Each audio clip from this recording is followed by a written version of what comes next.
11세기 남인도를 중심으로 이 인도차이나 반도에 이르기까지 대제국을 건설했던 이 촐라 왕국의 국왕 라젠드라 1세의 침입으로 싱할라 왕국은 또다시 수도를 빼앗기고 53년간 식민 지배를 당하고 있었습니다.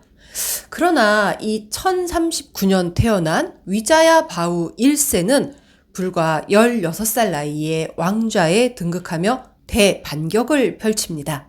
그리고 마침내 1070년 졸라를 물리치고 국권을 수복합니다. 그 후 황폐해진 아누라다부라를 버리고 이 폴론나루아로 수도를 옮기면서 싱할라 왕국의 중흥기를 엽니다.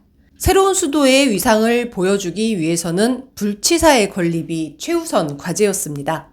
당시 위자야 바후 1세가 단 8일 만에 이 불치사를 완공했다라는 설화는 어쩌면 급박했던 당시의 시대상을 담고 있는 이야기가 아닐까요?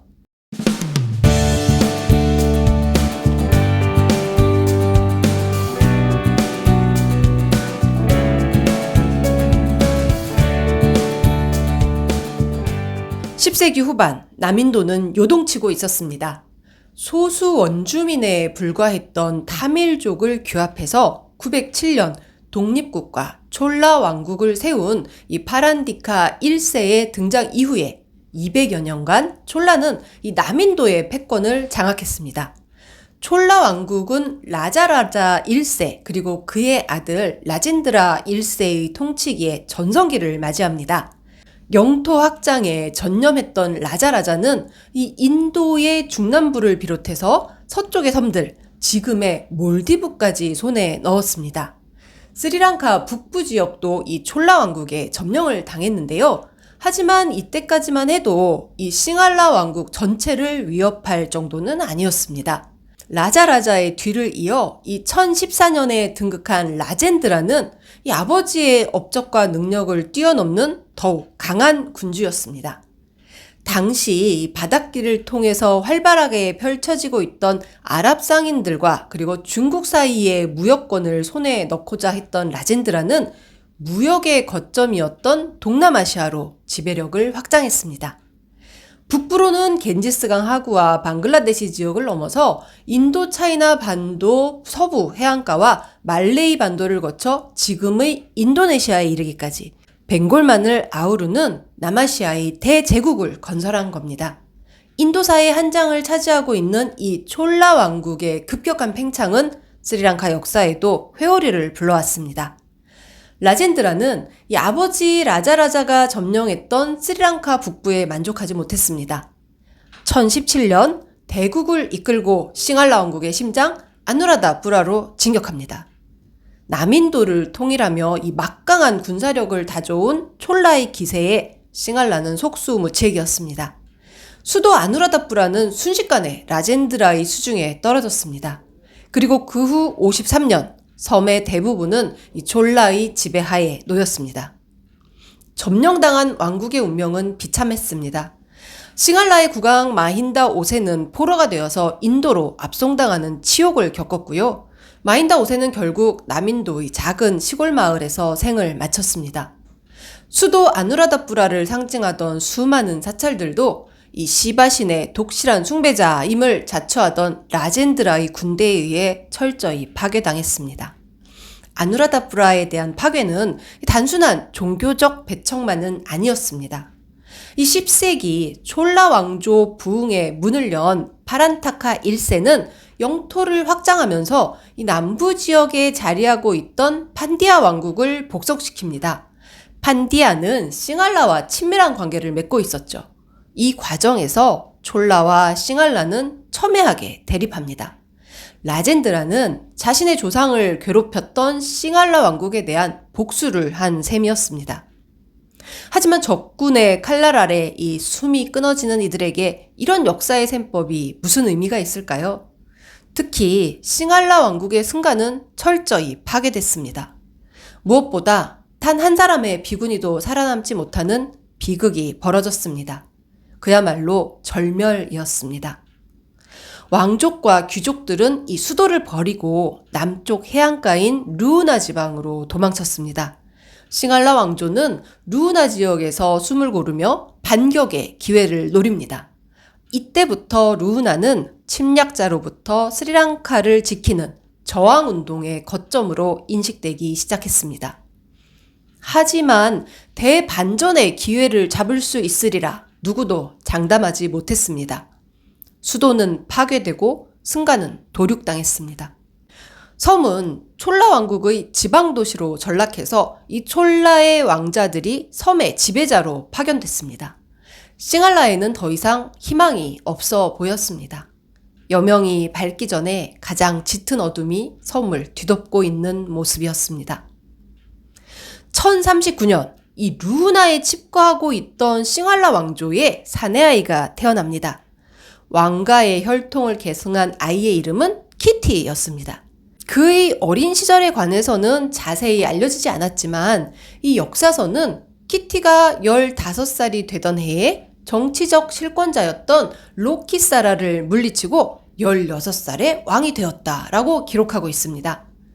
정적을 물리치고 불과 16살에 왕위에 오른 이 범상치 않은 아이가 바로 싱할라 왕국 제2의 전성기 볼론나루아 시대를 연 위자야바후 1세입니다. 스리랑카 역사는 위자야바후의 등장을 싱할라 왕국의 재건으로 평가합니다. 위자야바후의 대관식은 그가 왕좌에 오르고도 10수년이 지난 후에야 열렸습니다. 위자야바후의 관심은 온통 왕국의 수복에 쏠려 있었기 때문입니다. 촐라와의 격전은 불가피했죠. 1066년 이 수도 아누라다푸라를 수복하기 위한 촐라와의 격투가 벌어졌습니다. 결과는 실패였습니다. 하지만 절치부심 4년 뒤에 위자야바후는 아누라다푸라를 점령하고 있던 촐라의 왕 아티라젠드라 촐라를 마침내 물리치고 아누라다푸라에 입성합니다. 촐라 왕국의 지배를 끝낸 대반격이자 위대한 승리였습니다.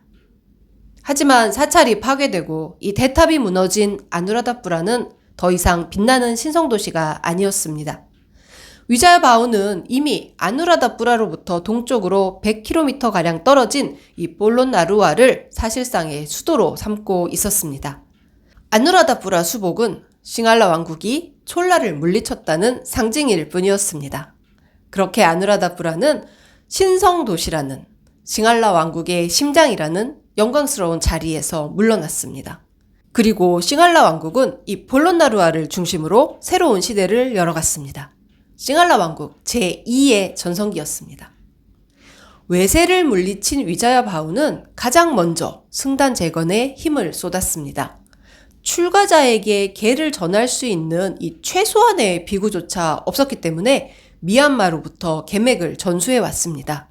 당시 미얀마에는 이 최초의 통일 국가인 바간 왕조를 세운 아노야타 왕이 다스리고 있었습니다. 미얀마 불교는 5세기보다도 더 이른 시기에 스리랑카로부터 전해졌습니다. 싱할라 왕국은 자신들이 전한 계맥을 다시 이어온 셈이었습니다. 승단의 재건 못지않게 중요한 것은 이 새로운 수도의 사찰과 탑을 건립하는 일이었습니다. 무엇보다도 치아사리, 이 불치를 봉안할 불치사의 건립이 시급했습니다. 도심 가운데에 불치사가 들어설 자리가 정해졌죠. 위자야바후는 이곳에 돌기둥을 세운 2층 규모의 법당을 지었습니다. 1층에는 세 분의 불상을 모시고 2층에는 치아사리를 봉안했습니다. 사람들은 이 건물을 아타다게라고 불렀습니다. 싱할라어로 아타는 숫자 8을 그리고 다게는 집을 의미합니다.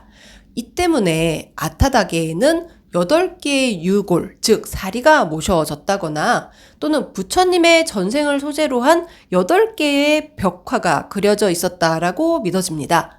또는 8개의 방이 있었다라는 주장도 있습니다. 심지어는 이 건물이 8일 만에 완공되었기 때문에 붙여진 이름이라는 전설도 있습니다. 하지만 현재는 1층에 봉안됐던 삼존불 가운데 한기 그리고 2층의 사원을 떠받치고 있던 54개의 돌기둥 그리고 원래 이 사원이 2층이었음을 말해주는 이 계단의 흔적만이 남아 있습니다. 이름에 얽힌 여러 가지 추정 가운데 이 8일 만에 법당이 완성되었다라는 이야기가 눈길을 끕니다. 불치 봉안을 위한 불치사의 건립이 얼마나 시급하고 또 중요한 일이었는지 이 이야기 속에서 엿보이는 듯 합니다. 싱할라 고대 건축의 특징 가운데 하나는 문스톤입니다. 왕궁이나 사찰 등 이 중요한 건물 입구에 놓이는 반원 형태의 돌 장식입니다. 문스톤에는 다양한 문양들이 조각되는데요. 반원의 바깥쪽 테두리에는 혼란스러운 세상을 상징하는 불꽃 문양이 조각됩니다. 그 아래로는 생로병사를 상징하는 코끼리, 말, 사자, 소가 차례로 자리합니다. 이 네 동물은 서로의 꼬리에 꼬리를 물고 있습니다. 생로병사의 끝없는 반복을 상징합니다. 그 다음 줄에는 번뇌를 상징하는 엉겅퀴 잎사귀 그리고 지혜를 상징하는 백조가 차례로 자리합니다. 반원의 가장 중앙에는 열반, 즉 해탈을 상징하는 영꽃 문양이 새겨집니다. 자, 문스톤의 이런 도식이 지켜지는 것은 사실상 아누라다뿌라 시대뿐이었습니다. 이후로 문스톤에는 이 힌두교에서 성스럽게 여겨지는 코끼리와 그리고 싱할라 왕족이 조상으로 여기는 사자가 사라집니다. 발로 밟고 지나다니는 문스톤에 이 성스러운 동물들을 새길 수 없다라는 세속적 기준이 적용되기 시작한 모습입니다. 조각의 순서가 바뀌는 경우도 많아지고요. 이 반원 형태의 모양도 조금씩 바뀌기 시작해서 이 후대로 갈수록 다양한 형태의 문스톤이 등장합니다. 장식적 요소가 강조되고 또 화려한 문양들이 가미되지만 이런 문스톤에는 본래 문스톤이 갖고 있던 세계관 그리고 해탈로 나아가는 과정이라는 깊은 뜻은 조금씩 옅어집니다. 본래의 뜻은 사라진 채 화려한 겉모습에만 치중한 결과가 아닐까 싶습니다.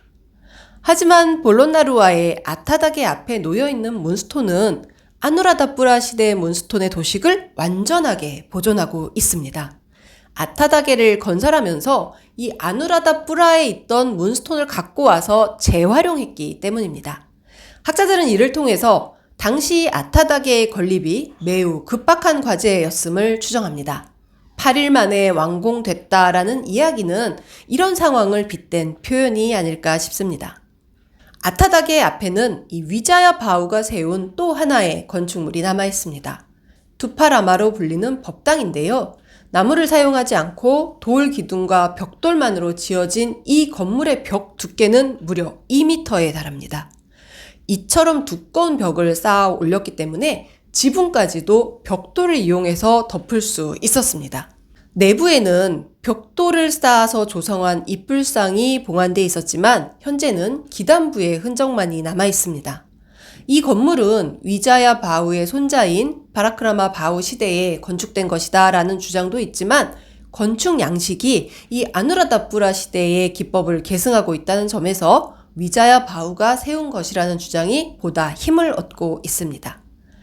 불치를 봉안한 아타다게와 이 불치사에 예배 올리는 스님들의 기도처였던 투파라마 등 중요한 불교 건축물들이 함께 들어서면서 이곳은 볼론나루와의 중심, 싱할라 왕조의 새로운 심장으로 역사의 전면에 등장하기 시작합니다.